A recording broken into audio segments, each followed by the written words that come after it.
All right, we still have a few more people jumping on, and that's all right. They can join as they're able. I know we have a lot of busy schedules, so I'm really grateful to see you all here with us today for our third school climate survey half-hour webinar.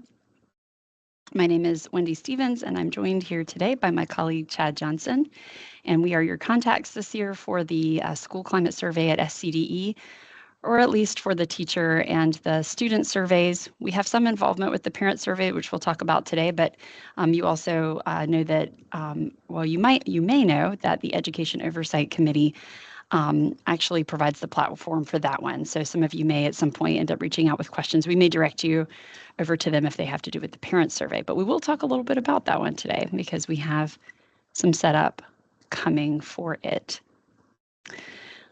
All right, our session is being recorded. Let me verify that that is taking place. Sometimes we have funky things that happen. The recording doesn't kick off as we'd expected, so I just want to make sure that's occurring. It sure is, so we are good. And just so you all know, we do have you set up for this particular session. Different webinars are different at SCDE. For this one, we have you set to come in not on mute because we, the way Teams works, we want you to be able to unmute if you have questions at various points during the session. But just a heads up as you're coming in, that may be something to just check if you don't, want folks to hear you or what have you as you're waiting. And in terms of recording, we do have one of the recordings so far available. I apologize that it takes a minute. So at SCDE, we actually have a formal process that we have to go to get a recording processed and posted and sent out. So the first recording from our first webinar is now available on our website. We will put a link to that website in a second. We can also just give you a direct link to the recording either way. And the second one is almost through processing. It should be out maybe even today. So that one's coming too. And thanks, Chad's got us in the chat there. Good stuff. It has been added, so the first two are on there. Oh, yay, sweet. I just got the email just before I joined the meeting. Nice. All right. So Chad's got those rock and rolling for us. Thank you for that. That's a good gift here this morning that we have both of those available to you guys. And we also just sent out an update from the data management team today. It has a lot of stuff in it, so I apologize for the length, but there's a lot there, and some of it's just reminders that you may already be aware of, but within that, we also included the PDFs of the slides from the first two. So if you're more of a slides person and you just want to kind of churn through and use those as a reference for you and for your teams, that's there for you as well. And of course, we'll make this one available too. All right, Chad, you ready? Think we should go ahead and kick off here? Let's do it. Okay, so we have basically two big categories here for you today. We are going to give you a heads up on a couple of things that are coming through, and by things, I mean documents to support you in this process. As we've stated in our earlier sessions, and we have a bigger group today, so you might not have all heard our intro around this, but the reason we're doing these sessions is because we really, really want this to be a smooth survey window for you. We had great feedback last year from most districts on how well it went. We want this year to be the same. We want it to go well for you. And so that's what this is for. It's to support you. So we have a memo with some attachments that's coming through. We'll talk about what that is in a second. We have a parent survey links file for importing. If you're thinking, what in the world is that? We will tell you here today. And we have a preparation checklist here for you today. We just kind of thought, sometimes in these office hours, it's good for us to just sit back and ask, what are your questions? But if you're feeling overwhelmed, if you have a lot on your plate and you're just trying to get your head in the game as this survey rolls closer and closer toward you, you may be wondering, well, gosh, what should I even have a question about? And so that's what this checklist is for. It's to consolidate a lot of the information that we've talked about so far, so that if you need to just kind of go through and check things off, have I done this, have I done that? And, maybe one of those things you haven't done and you need to go and find some more information and it might take a minute to do it, you at least have a checklist there for you. And then we also have, if we have a little time, Chad has agreed to do a walkthrough of the scribe for us for the SysLocals.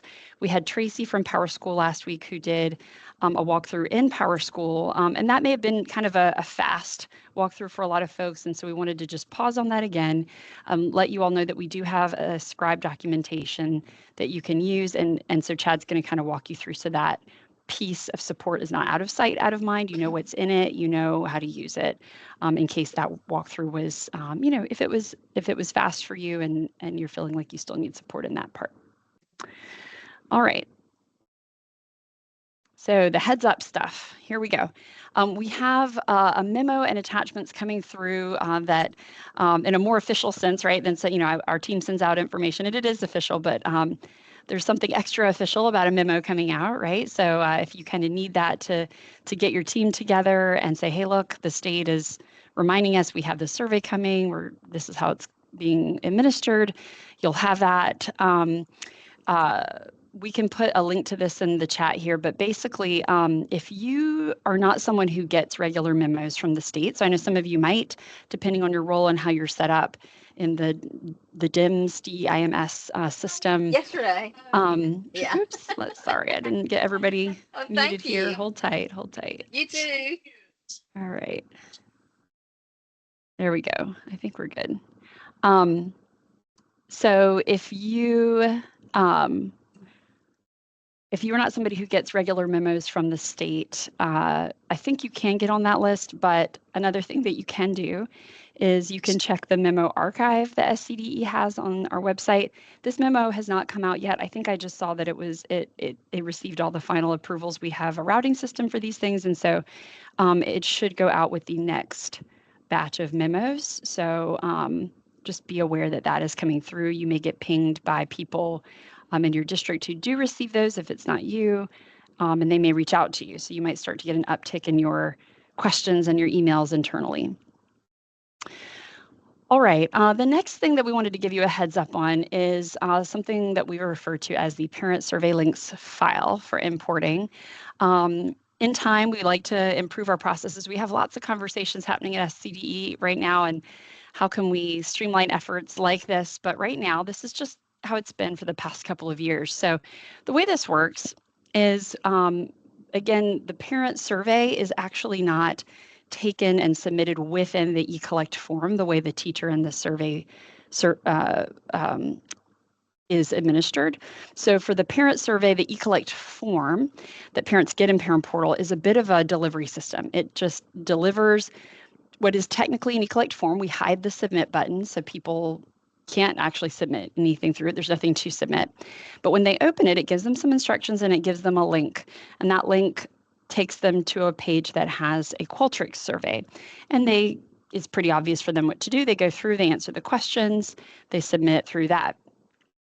In order, you may be wondering, well, how does that work? How do they get the right survey for their student? Well, that's what this part is about. And that's where our Power School administrators have a really big, important role in making sure that this delivery system can work for you. So what the state does is we partner with the Education Oversight Committee to develop a file that has a unique link to that survey for each student. So remember that for the parent survey, only one parent can actually take it and submit it for a given student. So if a parent has multiple children, one parent could go in and complete that survey for each child, right? Because each child might have a different school climate experience. And so there's, again, one per child, but only one parent could do that. And right now, the way that works is it really just is sort of whoever, if two parents, multiple parents have access to that within eCollect, just keep in mind that only whoever gets in there and completes it first, that's it, right? So no one else would be able to take it. So just keep that in mind if you get any questions on that. But in order for that correct link to be there, we have to get a file out to our Power School administrators with some instructions that say, hey, this is what you're going to do. You're going to import this.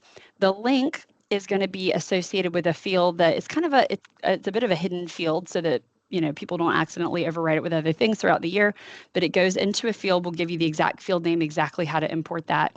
And within those instructions, there's an important thing that you'll need to do. There's a little radio button you have to click to say, hey, overwrite anything that's already in that field. Because if a student was enrolled last year, right? Maybe the parent took the survey for them last year and there's a link for last year there, right? So if they were going to go and click on it today, it would say, hey, you've already completed this survey. Okay. So if this time of year, if people start, looking at that, hopefully nobody's looking right now, right? Because the survey window hasn't opened. So there's no reason for them to look. But if they were to actually go to last year's link, it would tell them, hey, you've already completed this survey. Well, once you get this file imported, it's going to replace that old link with the link for this year. Okay, so that's how that works. I will do a demo for you all next week during this session of how to do that import, but I wanted you to know that that was coming and that that is how that works.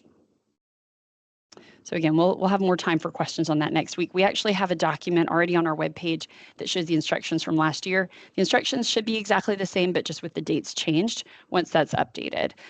We are looking at possibly using a different ID, but we want it to be as simple as possible and as just straightforward as possible. So most likely everything about those instructions would be the same, just references to the year would be 2026.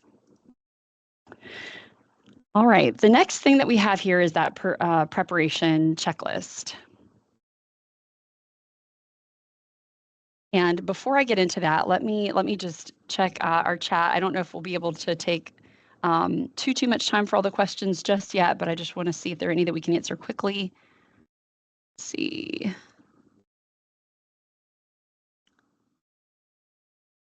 Can you refresh my memory on the specific fields in PowerSchool, Kathy asks, that trigger the teacher's access to the teacher survey? We think it was the checkbox for being able to log into teacher portal, but we're not sure. We can take a look at that. Yes. So the thing that, so just so everybody's aware too, there's another important reminder here having to do with preparation for the teacher survey. You want to make sure that you're making sure that they have teacher portal access, and this is what Kathy's alluding to, and that is different from oh goodness, what's the other one people sometimes mix it up with? It's teacher portal, and that is going to be something that you'll want to make sure, as Kathy mentioned, that you have it set up. So if we have a second, Kathy, after we get through the checklist, we'll open up PowerSchool and talk through that. But that is a really good question. And maybe we can put that sort of as a clarifying piece in next week's presentation as well. But we can open that up and take a look. And that's also something too, if you guys want to get a little assistance from PowerSchool, because I know some of you might not use like parent portal and teacher portal as much as other districts. And if that's the case, then, that would also be something that would be a totally reasonable thing to ask for PowerSchool's help on as well. I don't know if we actually have PowerSchool with us on the call today, but we can look at it together and answer any follow-up questions next week as well. Justin asks, it may be in the instructions when shared, but should we clear out all those links in those fields for the parent survey before importing this year's links? Great question. And yes, in the instructions, it's actually a little radio button that says, basically, I'm kind of paraphrasing, but the label on that radio button is, do you want to replace anything else or overwrite any other data that's in this field when you do this import? And the answer is yes, you do. So there's a radio button you're gonna have to select to tell it to do that. And that's a great question because it's such a simple thing. But every year there's at least like one person who reaches out and is like, oh no, this didn't work. And typically that's what happened. They just kind of didn't quite fulfill that one step. And so that's a great thing to highlight. And we will do a demo of it next week so you guys can see. Really good questions. But let's take a look a little bit high level at the checklist because we do have a lot of folks here. And so I think some of you may not have been to the previous sessions, which is fine. Again, those links, Chad has trimmed up the videos and made them available for you. So they are on our website, and he's also got a link to for you in the chat to our page there. So here's your checklist. The first thing to do is to mark your calendar if you haven't already. February 23rd through April 17th is the survey window.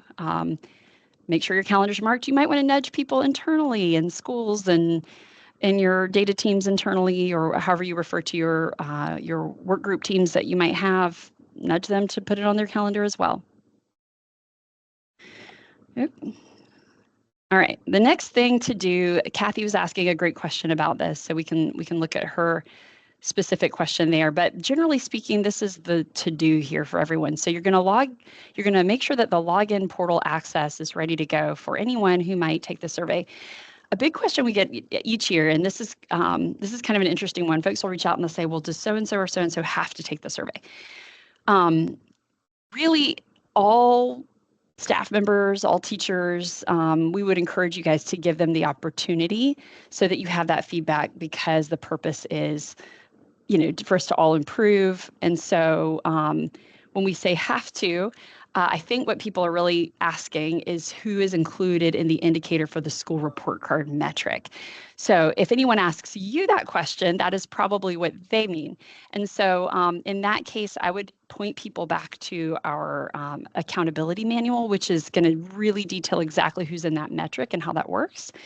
But when you're thinking from a PowerSchool administrator perspective about who's going to need access, I would think of it more globally. I would say, well, you know what? Who might, not so much who has to, but who might take this? Because really we want all that feedback, even if they're not in the metric, right?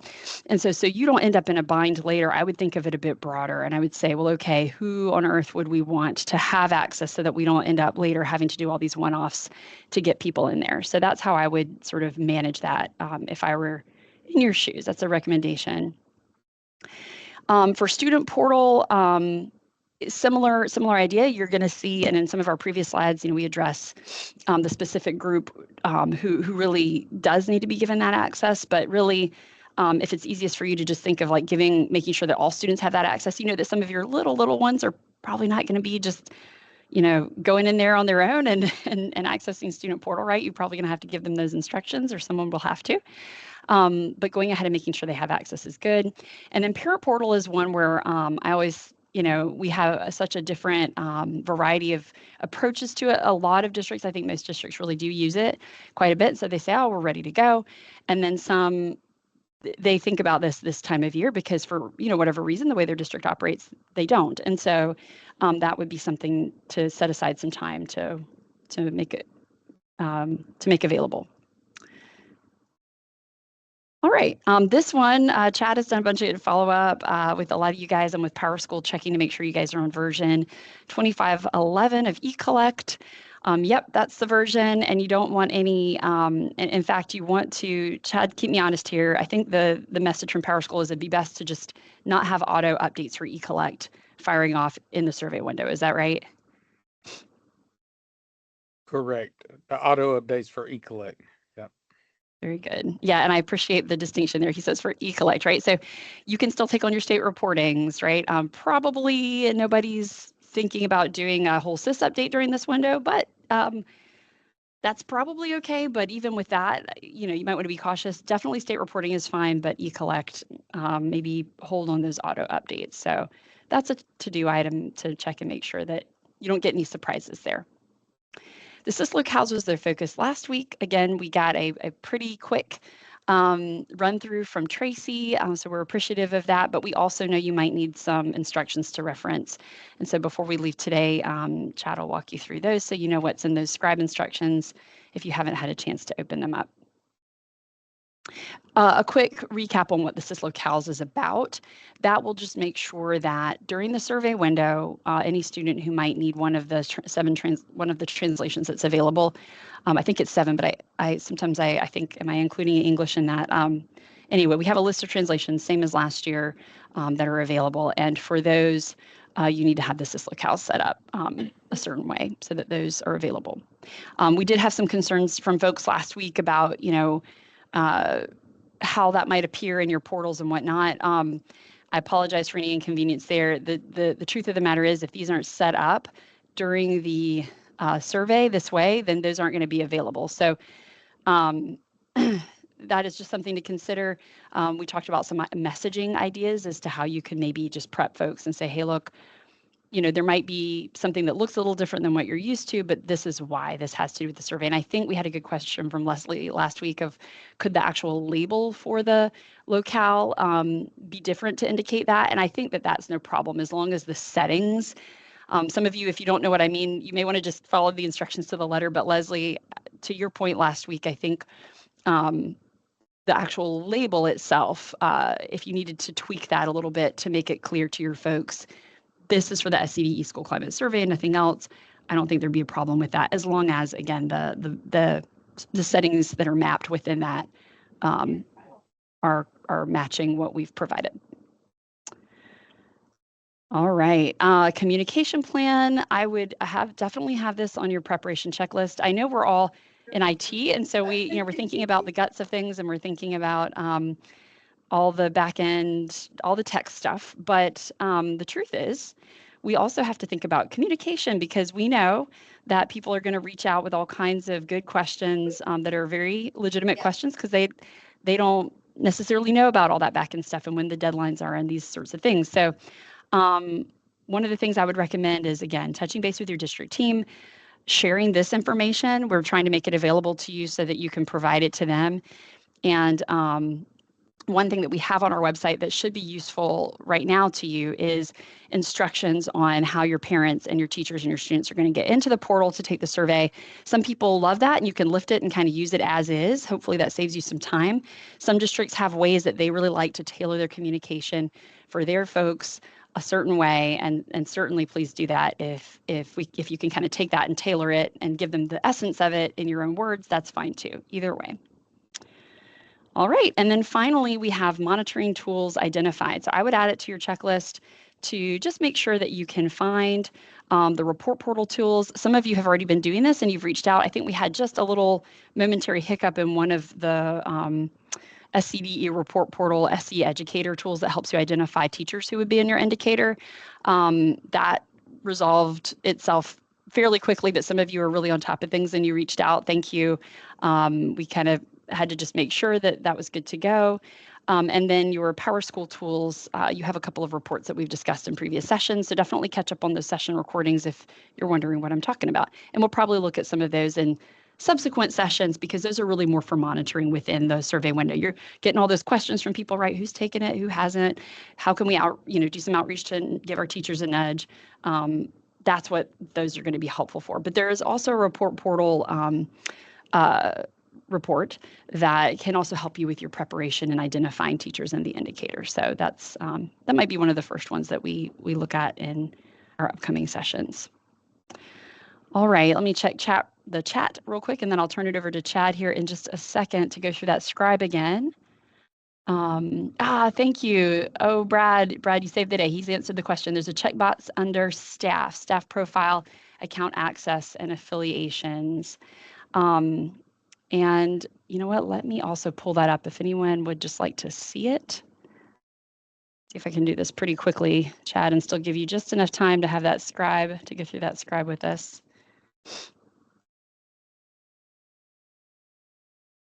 I'm gonna log in. See if we can look at that checkbox together.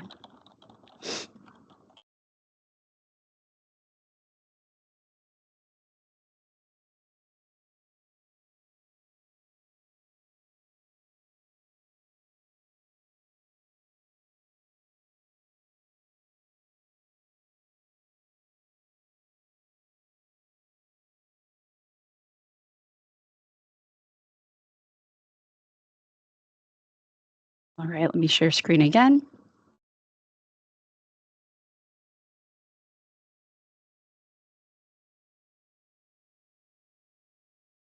Okay, excellent. So if you go to this account access and affiliations page, you are going to want to make sure that, let's see, there is a sign in to Power Teacher. Let me verify. I think this is the one that's being referred to, correct, Brad, that you're saying? Let's see.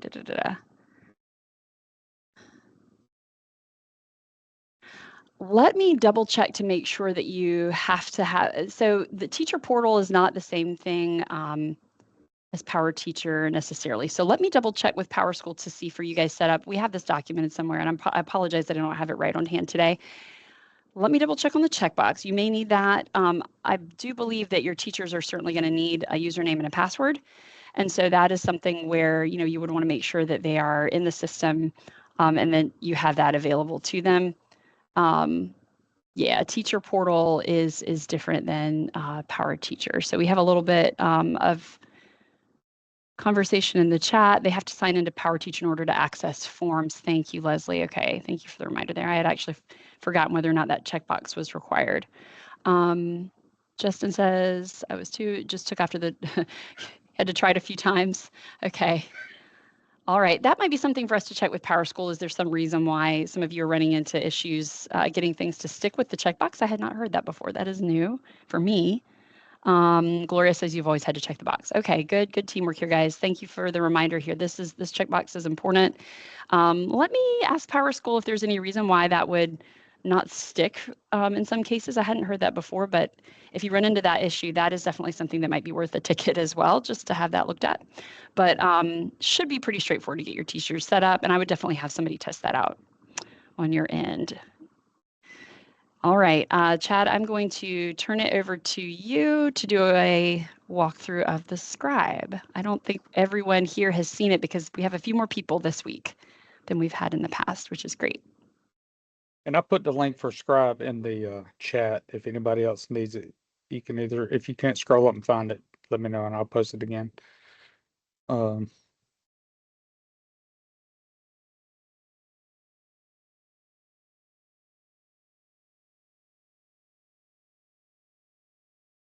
Share my screen here. All right, so the Scribe, part one is just verifying your version. I'm gonna go through that pretty quick because I think PowerSchool has confirmed that everybody's updated, and I think we got all the self-hosted districts updated too. So check configure form language. Click System Management Forms, configure form languages. Make that a little bigger. Too big. All right, go to configure languages. If you don't see this, then you've already done it. So you don't need to do it again. But if you don't do this like it says, you will, like Wendy was saying, you won't have access to any of the translations that are set for students. So make a note of what languages are there already, because that's the ones you'll have to set up. If all of them are there, just go ahead and set all of them up. It'll be a lot easier. All right, next, click on System Management, Location, and System Locales. How's that not loading our pictures? Let's refresh it.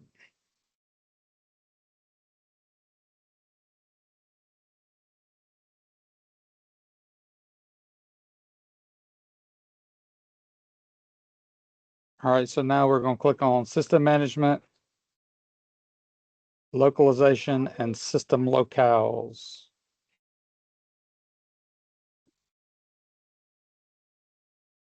Then with the language here, each language listed in step 5 should have a corresponding entry onto this page. It is okay if languages are listed on this page, but not configured. So you don't have to configure all of them, just the ones that you need. For any language that the configure form language page does not have a corresponding entry on the system locales, add an entry to the system locale page for the following steps. So this is how you put the ones that you don't have there. You add locale and name what language to be added. So you select the language, then you select language to be mapped. And this is where it gets confusing. You got to select a country for each one. And they'll all be United States for the country except for one of the Chinese, and we'll get to that.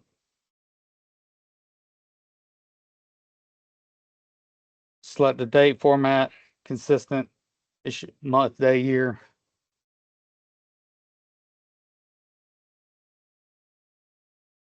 And if you want 12 o'clock, I guess you can change it to 24-hour clock if you really wanted it. All right, submit the new system locale. After you submit it, and then you'll finalize it in the configure form languages again to make sure the languages are set to the locale mapping.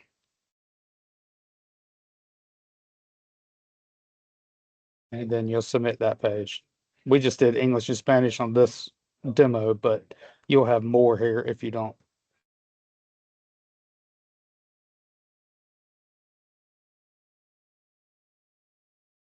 Oh, there's a chat question about QR codes. Do we have any word on parent QR codes, Wendy? I don't have any additional news. We're still meeting with the Palmetto Data Collaborative and with EOC to see if maybe, for example, Palmetto Data Collaborative might provide those. The state will not, though. So the state, what we do is we set up to provide eCollect as the delivery system.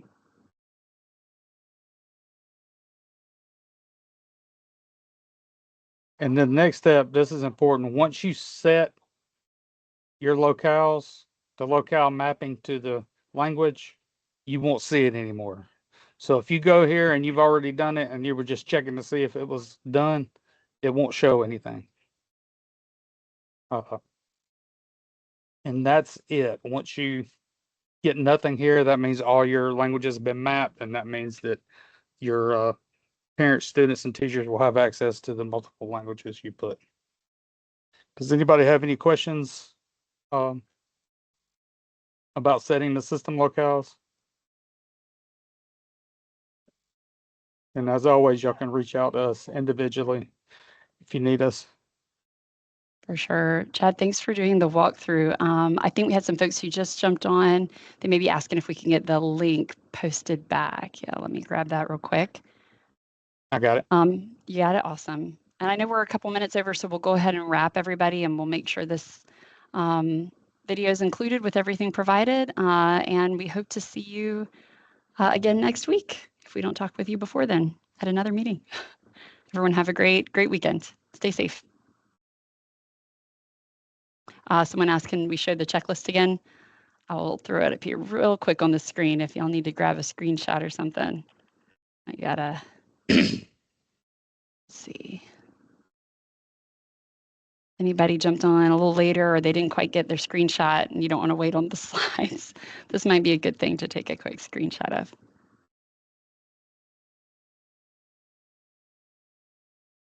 And one of the things that we had shown on the previous slide was things that are coming through. So that parent survey links file is coming. So you can't really import that one yet because you don't have it, but it is coming. So that would be maybe next week's checklist. But this is the big stuff I would do now. All right, guys, I hope you have a great afternoon and a safe weekend. Bye.